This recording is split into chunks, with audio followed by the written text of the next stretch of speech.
कानपुर कान्यकुब्ज ब्राह्मण समाज उत्तर प्रदेश द्वारा एक प्रेस वार्ता का आयोजन किया गया, जिसमें यह जानकारी दी गई कि प्रत्येक वर्ष की भांति इस वर्ष भी 15 फरवरी को 11 जोड़ों का विवाह व 51 बटुकों का यज्ञोपवीत कान्यकुब्ज ब्राह्मण समाज द्वारा कराया जाएगा। यज्ञोपवीत की अधिकतम आयु 16 वर्ष निर्धारित की गई है। प्रेस वार्ता में यह जानकारी महामंत्री यज्ञकांत शुक्ला द्वारा दी गई। वार्ता में मुख्य रूप से रमाकांत शुक्ला, रमेश पांडे, बद्री प्रसाद दीक्षित, सुधीर मिश्रा, मनोज मिश्रा, शशि शुक्ला, उमेश तिवारी, ममता तिवारी, प्रियंका त्रिवेदी आदि लोग उपस्थित रहे।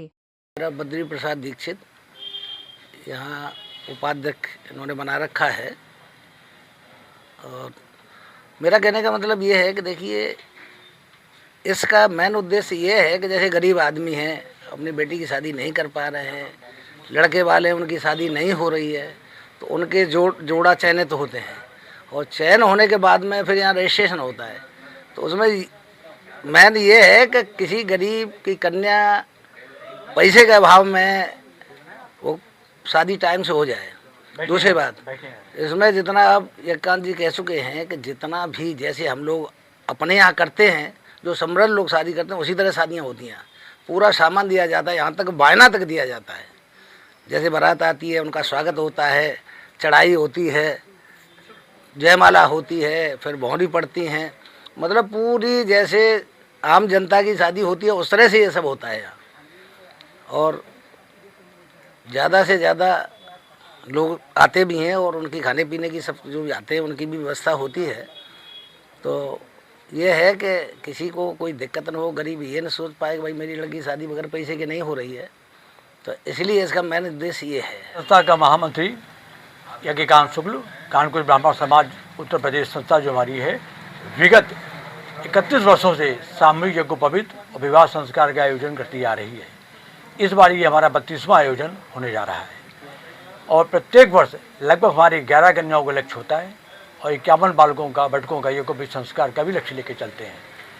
और ये विवाह हमारा जो होता है दहेज रहित, समाज में जो संदेश जाए कि दहेज प्रथा को बिल्कुल बंद होना चाहिए। तमाम घटनाएं दहेज को लेकर होती हैं और समाज को प्रेरणा मिले और लोग दहेज देना बंद करें।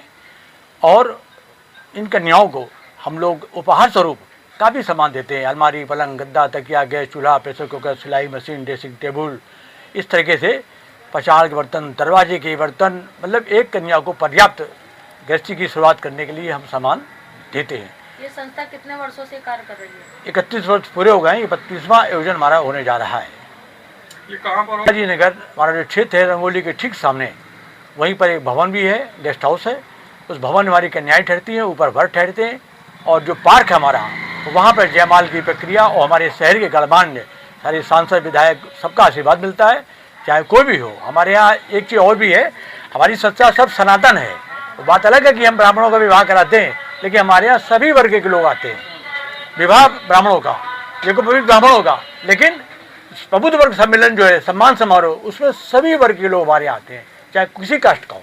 हमने कभी किसी की उपेक्षा नहीं करी और सबके यहाँ हम भी जाते हैं। विद्वत अब उन्होंने मुझे सौंपा, पिताजी का आशीर्वाद है, बुजुर्गों का आशीर्वाद है, आप सबका आशीर्वाद हो तो उसको चला रहे हैं। बड़ी मेहनत करनी पड़ती है। क्या देना चाहेंगे समाज के लिए? समाज को संदेश हमारा यही है, एक तो दहेज प्रथा को बंद करें बिल्कुल भी, और कन्याओं से और वर्ग से हमारा ये अनुरोध है कि जो भ्रूण हत्या है उस पर भी प्रतिबंध लगाएं। क्योंकि हम देख रहे हैं कि जब हमारे यहाँ वर कन्या का चयन होता है तो ये सामूहिक यज्ञोपवीत विवाह संस्कार की जो फाइल है हमारी, सामूहिक विवाह वाले बहुत आवेदन है, कन्याओं का आवेदन एक भी नहीं है। इसका मतलब है कन्याओं का अभाव हो गया है। तो ये चीज़ें बंद हो और आपस में जो उत्पीड़न होता है दहेज को लेकर के वो बंद हो, और संस्कार समय से बालकों का यज्ञोपवीत संस्कार हो 15 वर्ष की आयु के पहले, वो ज़्यादा उचित होता है, वही साकार भी होता है जीवन में।